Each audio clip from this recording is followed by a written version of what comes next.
that, the flash bolt right along, these are in some of those transmitters along 128. You know where I'm talking about. Yeah, they're just magnets for lightning, aren't they? They are magnets, and they are lighting up the sky. From a meteorologist, this is spectacular. From an observer, this is just a dynamite video. All right, unbelievable. David, thank you. I think we have another picture. Is this one? Is this the Milford picture? No, this is Saugus. This is Dedham, I believe. Yeah, this is Dedham, and this is from Wicked Local. So thanks to you for sending it in. Look at the lightning strikes off on the horizon. This was the Dedham High School graduation ceremony that was getting underway, and look at all those folks. This is why meteorologists will tell you the minute you hear thunder, you should not be out. You should be taking shelter. It's just spectacular what can happen, and it just happens that fast. This picture also from Wicked Local. This is from Milford. This is when a second weather pattern moved through, just about a half an hour, lightning ripping through the towns, hail, strong winds. Even the librarians telling folks they had to send people down to the basement. They spent about a good portion of time down there as they witnessed some of these things going through these storms. They were down there for, looks like, probably about an hour and a half in the building's basement. Extraordinary pictures of lightning. This is Saugus, and look at the sky. I know a lot of you have been calling in, you've been commenting on how the sky looked this evening, and what a show Mother Nature has put on for us.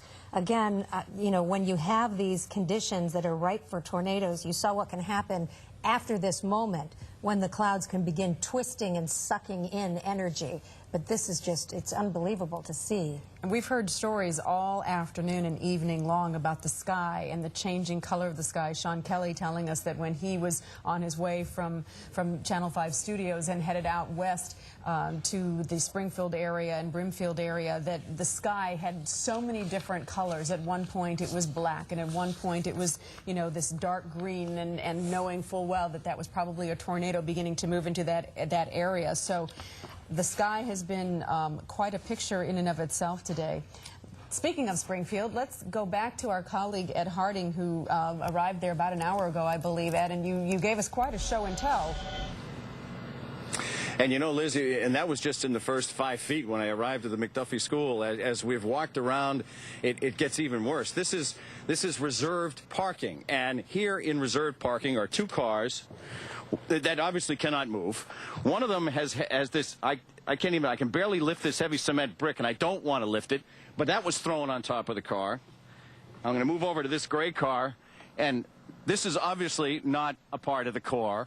Look at the back window of the car, completely shattered. And you can see the remnants of the glass. I won't touch it, but you can see the remnants of the glass. And the same thing happened to this car. The the two windows, the driver's side window and the rear passenger window, are gone. They're not gone because the driver of the car left the windows down before they went inside the school today. They're gone because the storm blew it out. And the back end of the car, just, I don't want to pull it apart, but you can see how the stick, the tree, has damaged it. And this, you know, it's funny, when we got here, we were looking at this thing, we're not quite sure what it is. It's a big chunk of wood. Where's the rest of it? Well, look over there. About 15, 20 feet away, you can see the rest of it. So it was just thrown around, and it might be simple to say like a toothpick, but exactly like a toothpick. And the whole parking lot is just shattered with debris. And can you see the bricks in there? Those are white bricks. Let me see if I can gather one over here. I'll gather one of these bricks and show it to you. These are white bricks. And the reason I point that out is the building behind us is a white brick building. I see no damage by my eyes, but obviously there's something in this area that just got flat out blown around. The kids have been in the school all day. They're about ready now to go home for the night.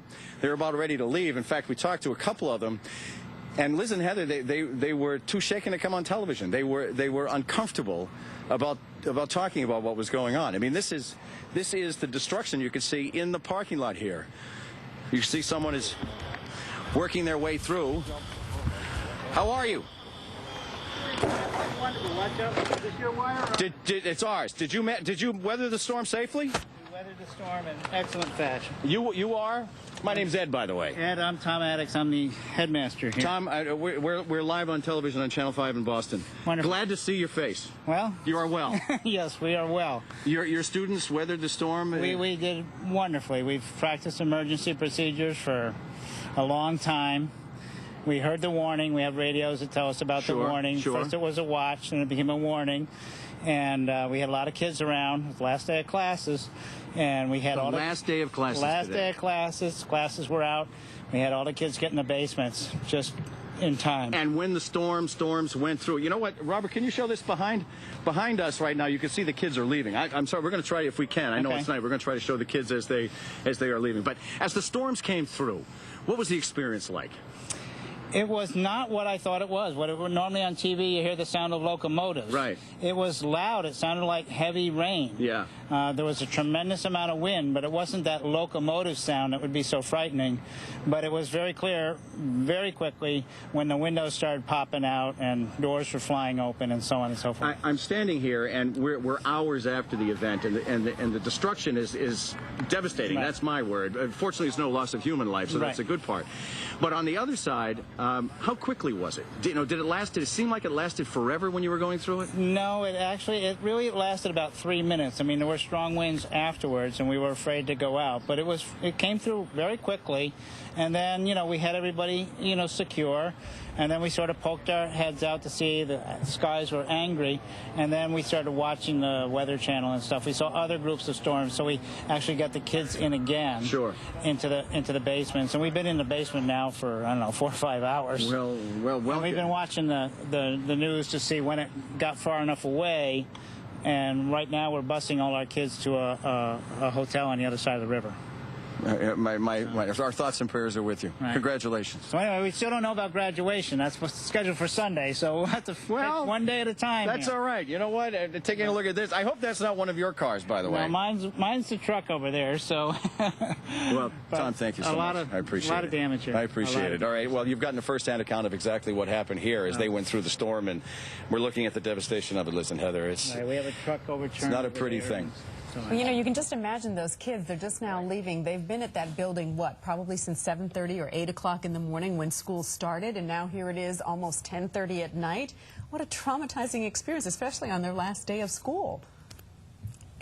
You've got to think that they probably had Nintendos charged and things and phones to keep them occupied. Otherwise, they were very patient sports about what was going on. But how thankfully, as wonderful. Ed said, no loss of life there at that particular location in Springfield. And the headmaster's saying that they have practiced emergency procedures. How often do students in school say, oh, do we really have to do this? Do we really have to do this? Now you see why. Here's a perfect example of the planning and preparation that has gone into effect for how many ever years that they've been doing this, and perfect timing. They needed to know all of that.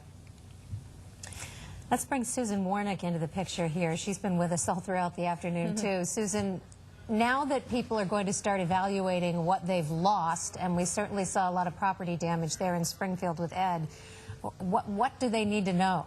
Oh, it's just been amazing as we have seen all the damage from all of this communities in the western part of the state, trees down, damage to cars. It really has been unbelievable. And as we've been hearing repeatedly, everybody's a little stunned. So the first thing to do is to assess the damage. Go out and look around and see what's going on. Take pictures of the damage. Call your insurance agent. That probably should be the very first thing. Even if you get an answering machine, just leave a message. Certainly tomorrow, agents are going to be inundated with calls and questions, but leave a message.